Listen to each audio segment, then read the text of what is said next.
Diagnóstico de bienestar. Conductas saludables. En Gladys en Éxito. Bueno, hoy tenemos un panel con dos especialistas. La doctora Lisbeth Torres es endocrinólogo, también se ha especializado en medicina interna. Y con el doctor Luis Ángel Mora, también como sexólogo, asesor clínico en relaciones de pareja, orientador de la comunidad sexodiversa, educador para padres, terapeuta familiar. Con ambos en este panel queremos entender, explicar qué es la intersexualidad. Es decir, esa letra I que ustedes ven en la comunidad, en lo que es las letras ya que van incluso sumando otras, LGBTI más de la comunidad. Y a propósito justamente de estar en este mes de concienciación, los tenemos a ambos para explicar qué significa, qué es la intersexualidad. Gracias a los dos. Saludo primero al doctor Luis Ángel Mora, sexólogo, lo tenemos conectado ya y se está conectando la doctora Lisbeth Torres. Doctor, buenas tardes, bienvenido. Buenas tardes, Gladys. Bueno, en principio déjame felicitarte en el Día del Periodista a ti y a todo tu equipo. Gracias, muy amable, doctor, gracias. Y bueno, Bien. aquí haciendo bueno, parte del trabajo que nos corresponde, informar, orientar y en este caso sobre la comunidad LGBTIQ+, entender, por ejemplo, esas letras, ¿no? Esas categorías que se van agregando, en este caso la intersexualidad, ¿qué es? ¿Cómo se presenta? Bueno, quisiera decir que en principio hay que entender y respetar los derechos sexuales Uh-huh. de cada una de las personas, de cada uno de los individuos, que no son derechos humanos. Y de las cosas que más viven las personas intersexuales es el silencio, el secretismo, el rechazo y hasta el trauma. Entonces, importante lo que tú decías, que el trabajo que ustedes bien hacen, de informar, sensibilizar y visibilizar estos temas que son profundamente importantes, que nos llevan a vivir realmente en sociedad para la convivencia. Existen alrededor de 40 tipos de intersexuales, Gladys, y de qué hablábamos de entender el término. Intersexualidad es un término que se refiere a las variaciones corporales de las características sexuales, las cuales serán genitales, gónadas, niveles hormonales, cromosomas, y que se originan durante el desarrollo de la diferenciación sexual en la etapa embrionaria, entendiendo que, para que la gente pueda visualizarlo, un espermatozoide viaja, se conecta con un óvulo, se genera un cigoto, y posteriormente, lo que llamaremos como la fase de programación, pasa a la fase de diferenciación, y allí pues vamos a originar, o se va a originar la persona intersexual, que luego ya sabemos que en la fase de expresión, que nacerá con estas variaciones, que pueden tener una apariencia sexual atípica, y que bueno, siempre buscando la representación de hombre o mujer, pues probablemente no van a ser aparentes, o pueden percibirse a lo largo del tiempo, en la pubertad, en la adolescencia. Sabes que el 1.7 personas en el mundo son intersexuales, ¿sabes? 1.7 de 7.500 millones de personas. 1.7 es la cifra que según establece la ONU al respecto, la ONU y la OMS al respecto. Claro, acá por ejemplo este artículo que tengo justamente sobre el tema que estamos abordando con este panel, en cuanto a la intersexualidad, y ya le vamos a dar también entrada a la doctora Lisbeth Torres, que está ahí como especialista en medicina interna y endocrinología por Zoom. Dice este artículo acá que los niños y niñas intersexuales son sometidos con frecuencia a procedimientos innecesarios quirúrgicos y de otro tipo con el propósito de intentar que su aspecto se ajuste al estereotipo sexual binario. Estos procedimientos a menudo irreversibles pueden ocasionar infertilidad permanente, dolor también, incontinencia, pérdida de deseo sexual, además de sufrimiento mental de por vida, incluyendo depresión, realizados por lo general sin el consentimiento pleno, libre e informado de la persona afectada, quien suele ser muy joven para participar en las decisiones que se adopten. Estos procedimientos pueden violar sus derechos a su integridad física, a no ser sometido a tortura y malos tratos y a no ser víctimas de prácticas dañinas. Y aquí me detengo entonces también para dar pie a la doctora Lisbeth Torres, como especialista en medicina interna y endocrinología. El porcentaje que comentaba el doctor Mora es un porcentaje significativo de los miles de millones, pues hay una buena cantidad de intersexuales en el mundo. Y bueno, doctora, ustedes también como especialistas, ¿qué sugieren en el abordaje, ¿no?, de estas características diferentes con las que nace un intersexual? Doctora, tiene el micrófono en silencio. No se preocupe, ya le vamos. Ajá, a ver. Ahora sí me Ahora escuchan, sí. buenas tardes. Ujú. Buenas tardes, doctora. Recuerda que la intersexualidad tiene muchas formas de ser vista. Desde el punto de vista médico, es una expresión o una falta de expresión de las hormonas que deben realizarse según la expresión cromosómica con la que se fecunda el feto. ¿Ok? Primero y principal. Eso no es una alteración, ya sea en la producción de la hormona, en el receptor, para que se estimule la expresión gonadal externa del individuo. Esto no tiene nada que ver con digamos, su identidad sexual en un Ujú. futuro. Esto es netamente orgánico, Físico. biológico, ¿sí? Y médico. Ya más, de ahí viene la controversia. La controversia es, estas personas más adelante van a decidir tener una afinidad sexual X o Y. Eso lo determina el tiempo. Y dependiendo de la causa, de la entidad, de la intersexualidad, tiene una forma de recibir tratamiento médico. Inicialmente siempre es tratamiento médico y posteriormente, muy posteriormente, se habla de la parte quirúrgica, porque creo que se quiere como satanizar el tratamiento médico en este Mm, sentido. Hay diferentes tipos de intersexualidad. Muchas de las causas de la intersexualidad puede poner en peligro la vida del paciente si no se interviene médicamente. por ¿Ok? ejemplo.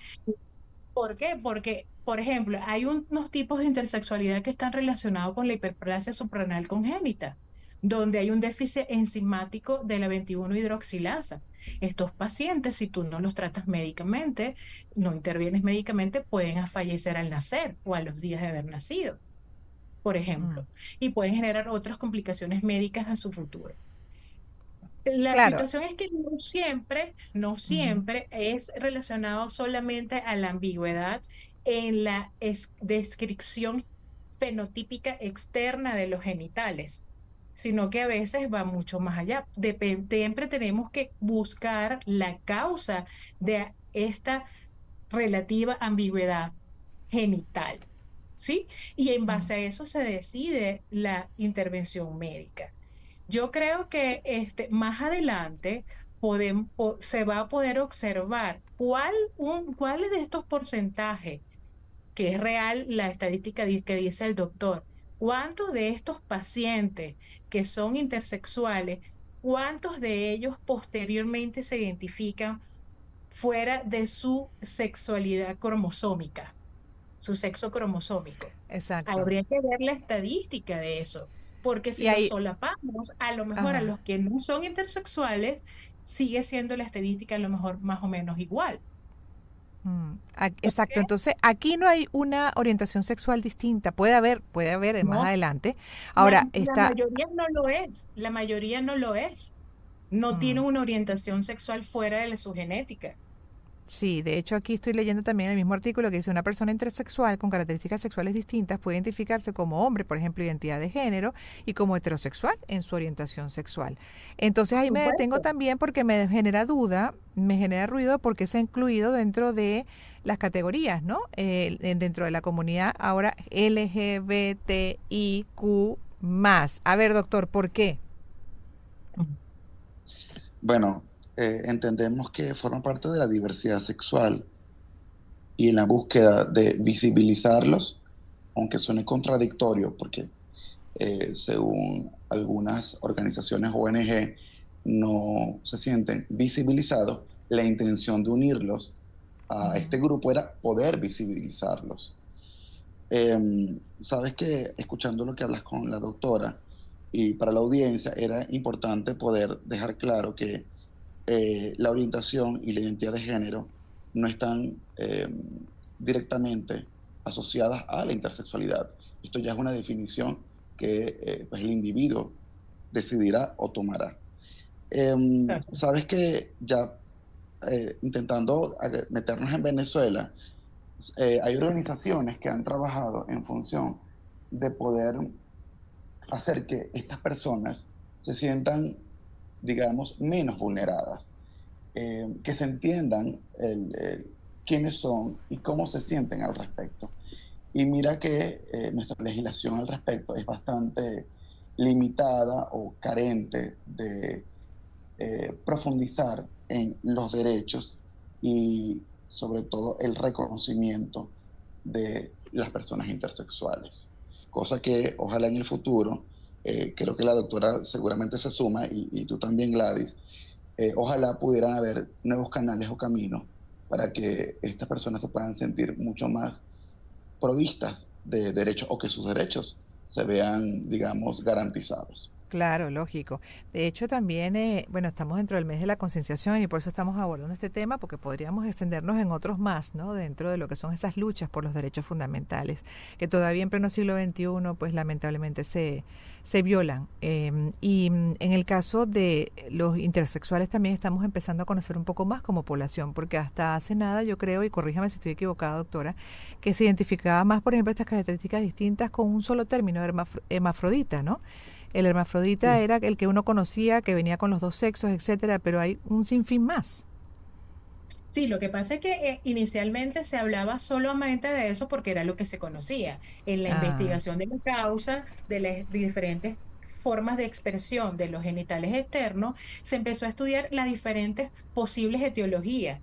Entonces ahí empezó a ampliarse y por eso se hablaba de intersexualidad, porque una puede estar relacionada con trastornos cromosómicos, otra puede estar relacionada con trastornos en la producción de la hormona, otra es por enzimas que traducen o estimulan la producción de las hormonas y la capacidad de unirse a su receptor para generar una función que se va a expresar con una diferenciación sexual externa, ¿ok?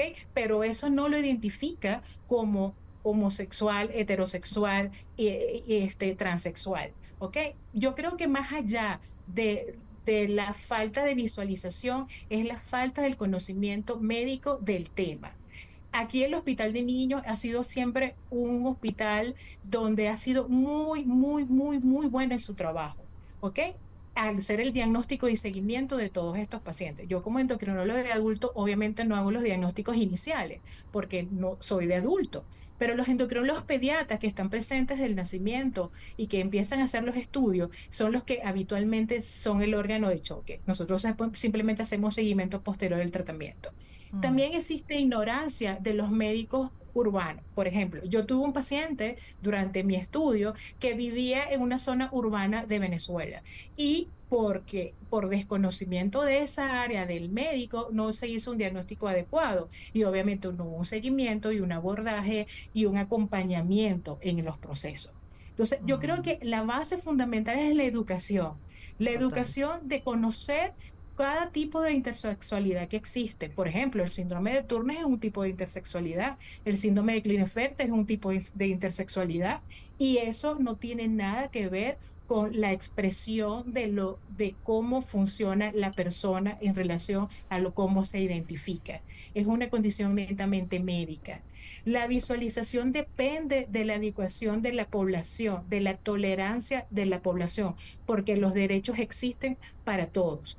Es Claro. simplemente que no hay educación para eso. Mm, Y creo que ahí es donde queda hacer el crecimiento y la fortaleza. Por ejemplo, nosotros tenemos pacientes que, mira, fueron identificados como, ponte, tenían mayor desarrollo para ser virilizados mayormente, o sea, tiene genitales más masculinos que femeninos, siendo ajá, 46XX y ok. se hizo un diagnóstico erróneo y se viralizó tanto que funciona socialmente como hombre, a pesar que es 46XX y él nunca lo supo. ¿Y tú Ajá. qué vas a hacer? ¿Cambiarlo? No, lo acompañas y lo ayudas para que funcione adecuadamente como un ser social y feliz. Claro, pero ahí también lo que decía el doctor al inicio, ya se me acabó el tiempo, pero bueno, subrayar el hecho de que dentro de esa educación, obviamente, esa conciencia que nos falta todavía sobre el respeto a la diversidad, en este caso, a estas características físicas que lo identifican como intersexual. Hoy en día, justamente lo que hay es que hacer un acompañamiento de la mano de profesionales y como padres también pues darle esa protección, esa seguridad, esa identidad desde temprano, ¿no? De autoestima, amor propio, que para poder también enfrentarse a un mundo que no está preparado dentro de esas características distintas, hasta que además se pueda definir desde el punto de vista de la orientación sexual. Mucho por aprender al final, en conclusión también, pero qué interesante con ustedes saber un poco más de la intersexualidad. Gracias al doctor Mora, gracias a la doctora Torres. La doctora Torres es médico internista endocrinólogo y el doctor Mora sexólogo. También terapeuta familiar, educador para padres. Hacemos una pausa, en unos minutos regresaremos.